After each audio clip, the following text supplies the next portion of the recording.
Hi and welcome to this part C of question 4 for the life cycle and products practitioner practice paper questions review.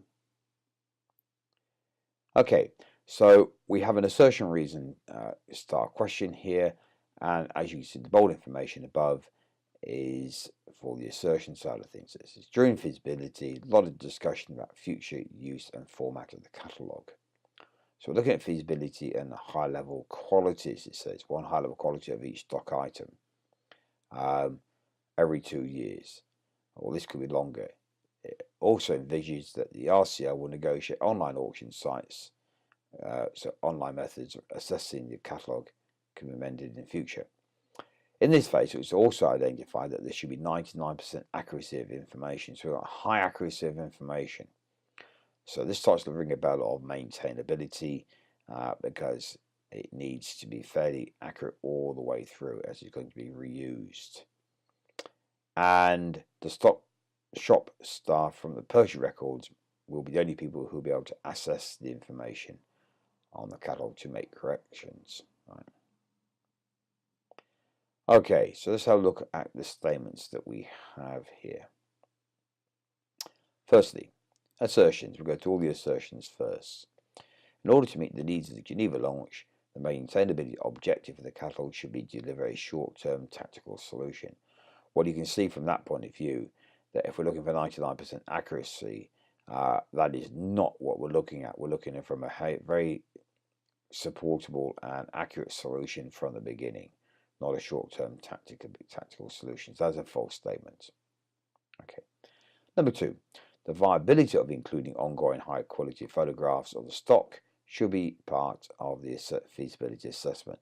Well, this is absolutely right, because remember, the suppliers, the people who are going to be providing that, the technical coordinator and the team, need to know what that is and agree to that to know whether it is viable or not. And that was around maintainability and the quality of the solution overall, the high-level quality of the overall solution. So that is a true statement. The overall target level of accuracy, so overall starts to get a bit of a hint for information, should not be agreed until foundations. Well, we're talking about the overall target, and we need to understand what that is, literally relevant to the other statements. We need to know what that is in feasibility. So we do not need to know, we should not be agreed at until foundations. It should be agreed off before feasibility is closed out, part of the feasibility assessment, to see whether this is actually achievable or not, even at that point, right? So, last two, in assertion, the target level of accuracy of information in the catalogue should be broken down into individual acceptance criteria relating to stock descriptions, pricing, photographs, etc. So during evolutionary development.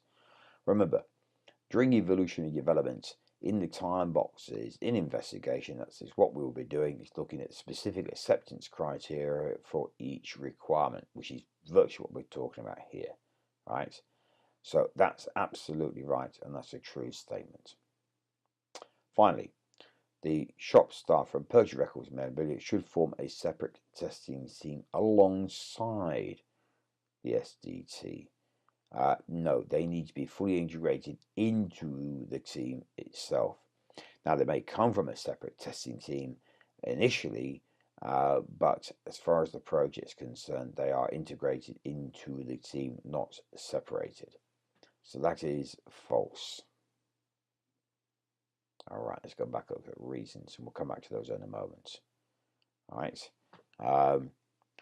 Basically, the assertions one, we have false, true, false, true, false. So let's have a look at the reasons now, then we'll go look at the overall answers. The target for a short-term tactical solution is to deploy a solution as early as possible. Well, this is right. This is the maintainability.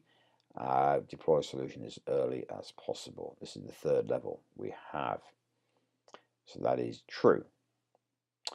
The expectations of solution quality will affect the total cost of ownership. Well, this is also true as well, because remember, if we need a very high quality solution, it's a bit of a reverse situation here, where the high quality may cost a lot to produce it, and therefore have a cost there, but the maintenance could be very low. It will have a very high level of maintenance in the sense of a cost, an ownership around it. But because we've got a high level of accuracy at the beginning, then the cost could be quite low. But it's certainly important. It will affect it either way. It might affect it because you might have a lot to do to keep it maintained. So there's that aspect as well. So just bear that in mind.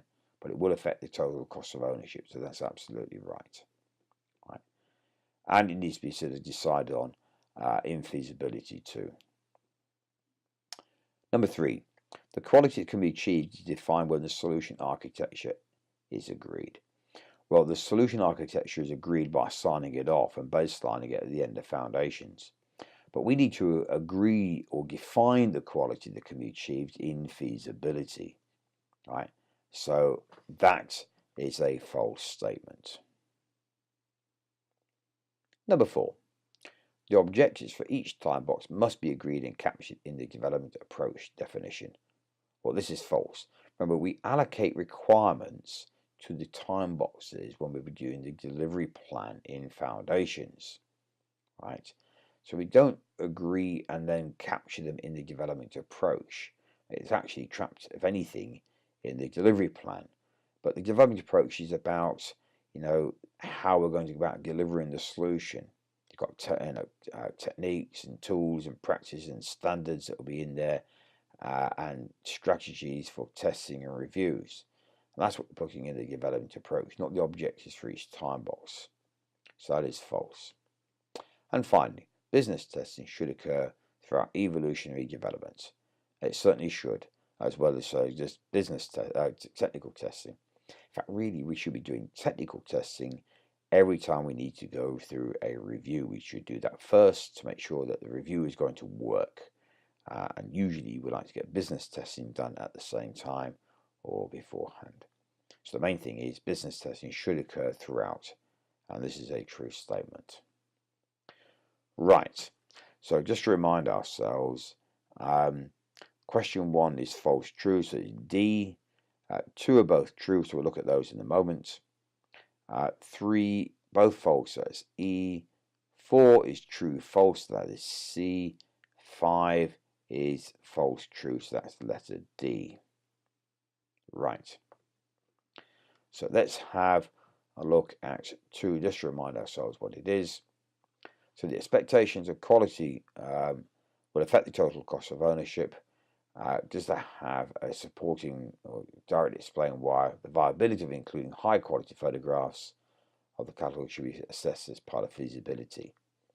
Well, it is, because this directly supports the fact that we need this understanding and make sure the whole solution is feasible, because there is an impact on the total costs, and the business needs to understand what that is vis-a-vis the quality expected and the business options they have in place, and make that decision as we go through feasibility. So there is a direct relationship between these two. So the letter there you would use in your answer grid is the letter A. So if you still have any concerns about any of the statements and their answers as true or false, if they're different to what you have, once again, look through the level activities and stuff within, and quality, look at the quality section as well, maintainability in particular. And there is a table that helps you understand the level of quality we expect throughout our project. So it's mixed that in as well. If you still have concerns, and obviously, as always, contact a tutor through the platform, who will be more than happy to provide some sort of guidance and feedback after this as well. Thank you.